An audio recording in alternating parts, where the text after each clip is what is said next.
Vietzong, de Manfred Sommer, não sei como pronunciar o nome do cara, para ser muito honesto com vocês.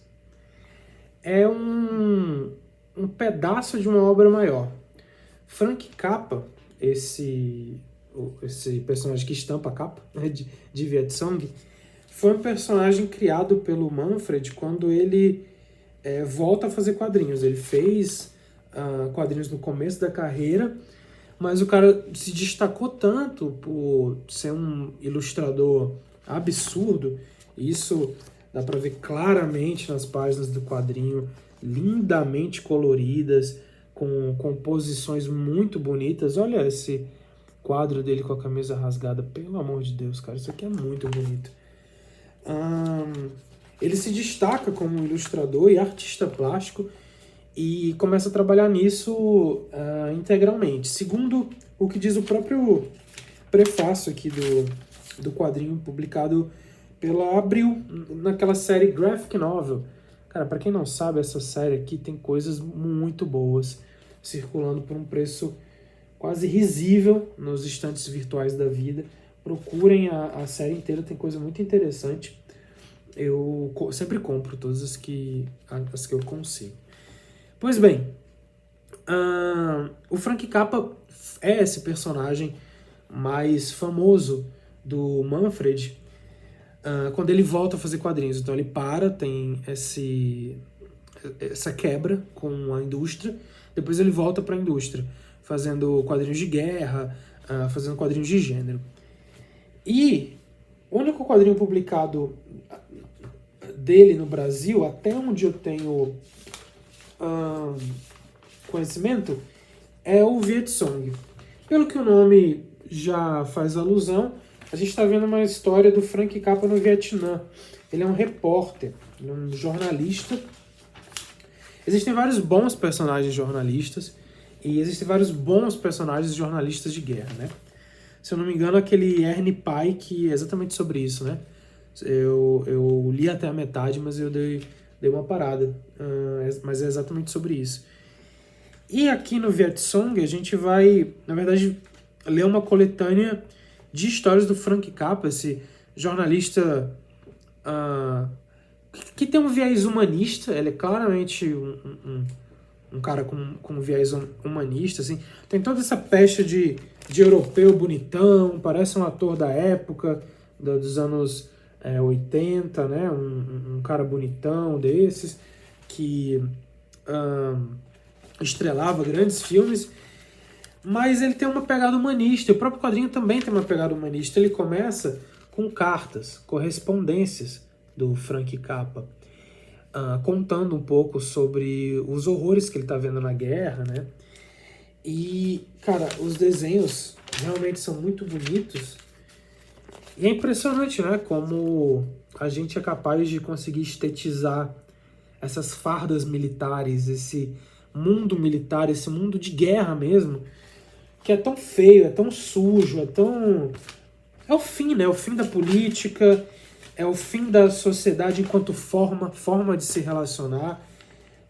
Acaba tudo isso, joga tudo isso fora, e o que substitui é a guerra. Você traz e coloca a guerra no lugar, a guerra como forma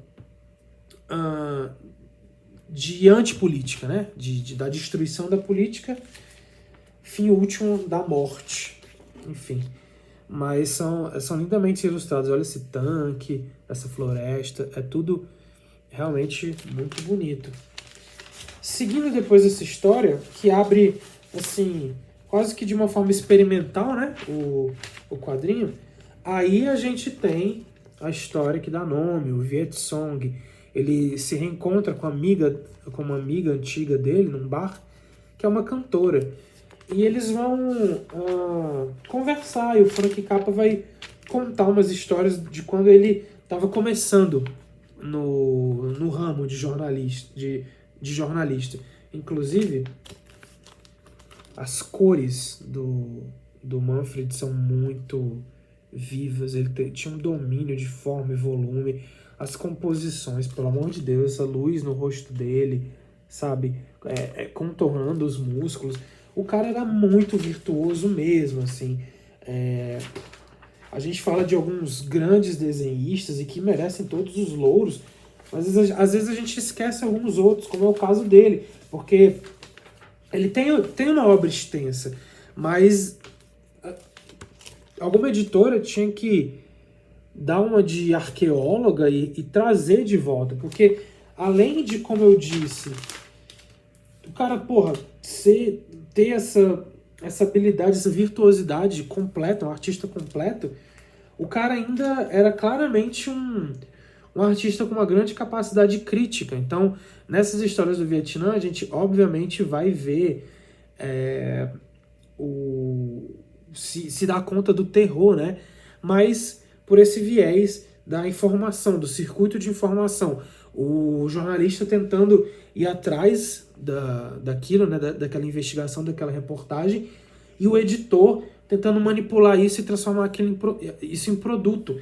E a gente tem grandes debates na história da arte que são muito urgentes para a gente se ter com relação aos circuitos de informação, os jornais, as mídias informativas. É isso que eu estou falando quando eu estou falando de circuito de informação. Hoje isso é muito ampliado, porque a gente tem redes sociais, televisão, jornais, né? Por que não? Então, o circuito de informação se expandiu.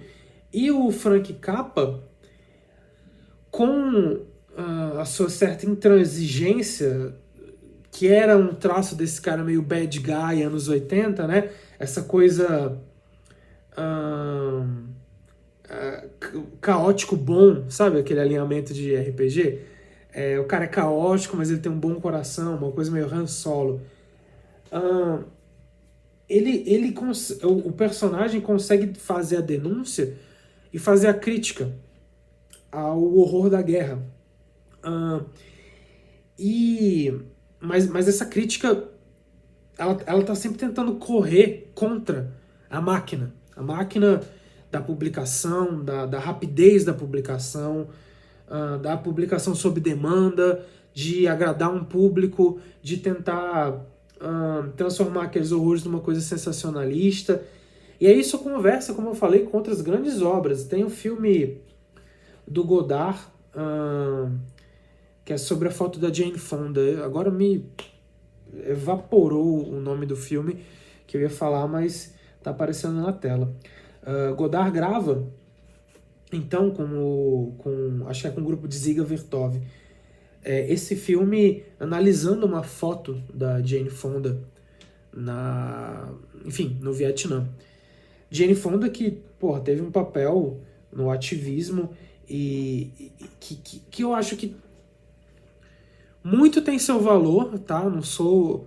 Tipo, eu não me deixei, por exemplo, no filme do Godard, simplesmente me deslumbrar pela crítica do cara e simplesmente cagar no que a Jane Fonda estava fazendo ali. Mas o uso comercial daquela foto, o filme, eles analisando uma foto onde a Jane Fonda tá com um Vietcong e ela tá fazendo uma postura assim meio de comiseração, sou eu, a atriz famosa, conversando aqui com o pessoal do Vietnã e tal, sabe, aquela coisa, estou no meu salto, no meu pedestal.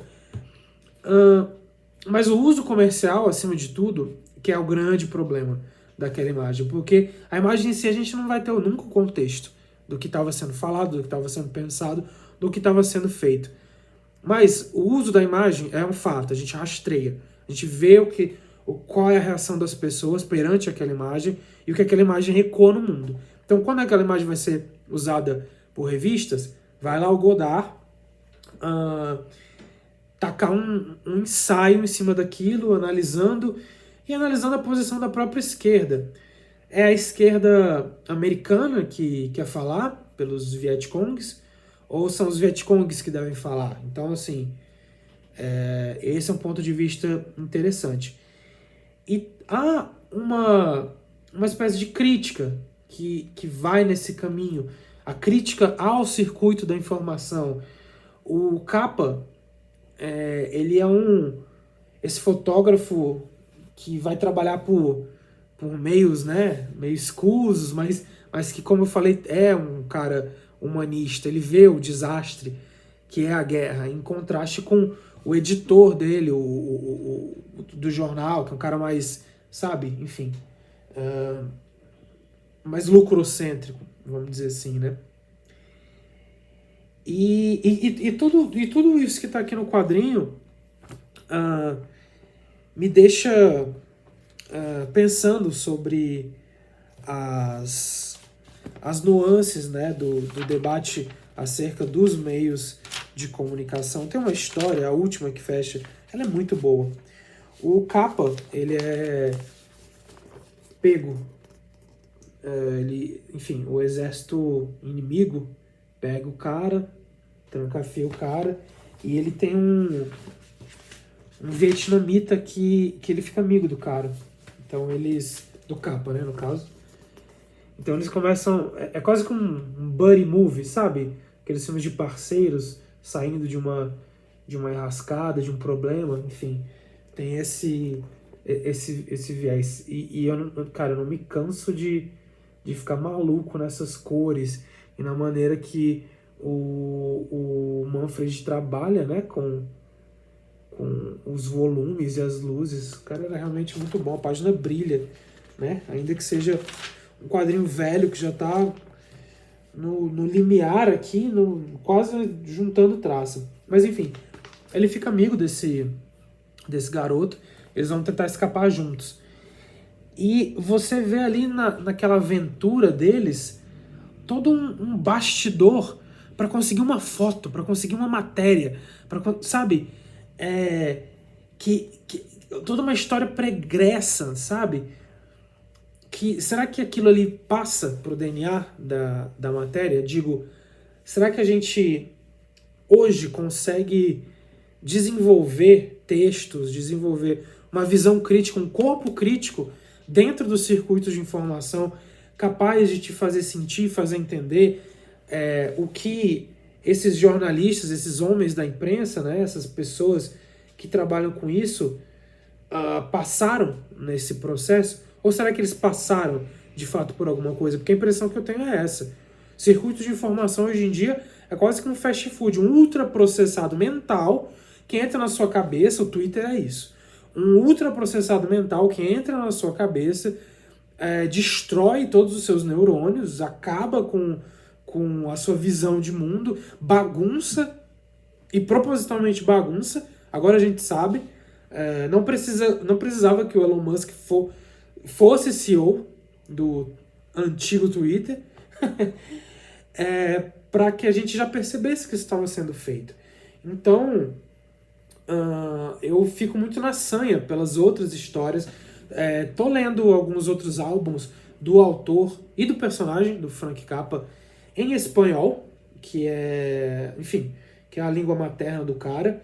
Tô tentando ler, tô tentando desenrolar, mas fica aí a dica, né, para alguma editora tentar pegar esse processo de resgate dos quadrinhos dele, né?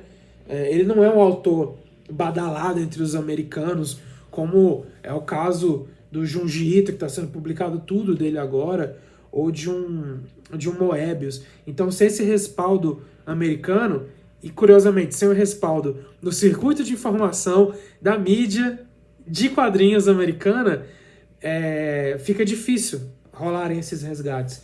Mas fica aí, não só como indicação, vocês acham baratinho esse quadrinho nas estantes virtuais da vida, como eu falei, mas também como proposta aí de resgate de um excelente autor, e que, apesar de ter lido muito pouco dele, eu, no caso, já fiquei muito deslumbrado com a potência do que o cara consegue fazer e das possibilidades que dá para fazer com esse personagem.